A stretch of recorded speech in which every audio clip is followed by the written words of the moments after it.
ನಮಸ್ತೆ ಜನರೇ, ಮೇಘನಾ ಯೂಟ್ಯೂಬ್ ಚಾನಲ್ಗೆ ಸ್ವಾಗತ.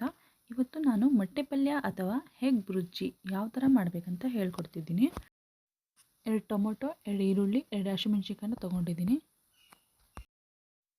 ಈಗ ಪ್ಯಾನ್ ಬಿಸಿ ಮಾಡೋಕ್ಕೆ ಬಿಸಿ ಆದಮೇಲೆ ಎಣ್ಣೆ ಹಾಕೋಣ. ಎಣ್ಣೆ ಬಿಸಿ ಆದಮೇಲೆ ನಾನು ಮೀಡಿಯಮ್ ಸೈಜ್ ಕಟ್ ಮಾಡ್ಕೊಂಡಿದ್ದೀನಿ. ನಿಮಗೆ ಇನ್ನೂ ಚಿಕ್ಕದಾಗಿ ಬೇಕಂದರೆ ಇನ್ನೂ ಚಿಕ್ಕದಾಗಿ ಕಟ್ ಮಾಡ್ಕೊಳ್ಳಿ. ಈಗ ಎಣ್ಣೆ ಬಿಸಿಯಾಗಿದೆ, ಈರುಳ್ಳಿ ಹಾಕೋಣ. ಈಗ ಈರುಳ್ಳಿ ಸೇರಿಸಿದಾಗಿದೆ, ಸ್ವಲ್ಪ ಫ್ರೈ ಮಾಡ್ಕೊಳ್ಳೋಣ ಎಣ್ಣೆಯಲ್ಲಿ. ಸ್ವಲ್ಪ ಬೇಗ ಫ್ರೈ ಆಗಲಿ ಅಂತ ನಾನೀಗ ಉಪ್ಪು ಸೇರಿಸಿದ್ದೀನಿ. ಈಗ ಕಟ್ ಮಾಡ್ಕೊಂಡಿರುವಂಥ ಹಸಿಮೆಣಸಿನ್ಕಾಯಿ ಸೇರಿಸೋಣ. ಈಗ ಈರುಳ್ಳಿ ಮತ್ತು ಹಸಿಮೆಣಸಿನ್ಕಾಯಿ ಎರಡನ್ನು ಮಿಕ್ಸ್ ಮಾಡ್ಕೊಳ್ಳೋಣ. ಟೊಮೊಟೊ ಹಾಕ್ತಿದ್ದೀನಿ. ಟೊಮೊಟೊನ್ನು ಮಿಕ್ಸ್ ಮಾಡ್ಕೊಳ್ಳೋಣ.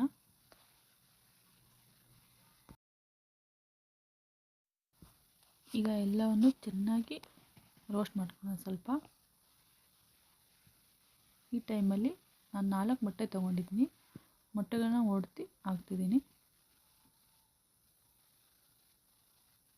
ಅದ್ರ ಜೊತೆ ಮತ್ತೆ ಮಿಕ್ಸ್ ಮಾಡಬೇಕು. ನೋಡಿ, ಈ ಥರ ನೀಟಾಗಿ ಎಲ್ಲದನ್ನು ಮಿಕ್ಸ್ ಮಾಡೋಣ. ಸ್ವಲ್ಪ ಉಪ್ಪನ್ನು ಸೇರಿಸ್ತಿದ್ದೀನಿ.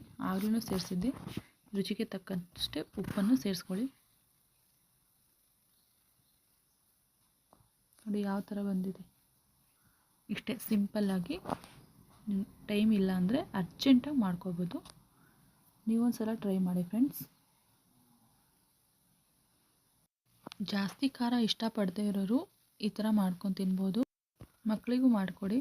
ಮಕ್ಕಳು ಖಾರ ತಿನ್ನಲ್ಲ, ತುಂಬ ಇಷ್ಟಪಡ್ತಾರೆ. ಮನೆಯಲ್ಲಿ ನೀವೊಂದು ಸಲ ಟ್ರೈ ಮಾಡಿ, ಹೇಗಿದೆ ಅಂತ ಲೈಕ್ ಮಾಡಿ, ಕಮೆಂಟ್ ಮಾಡಿ. ಮತ್ತೊಂದು ವಿಡಿಯೋ ಜೊತೆ ಮತ್ತೆ ಸಿಗೋಣ. Thank you for watching.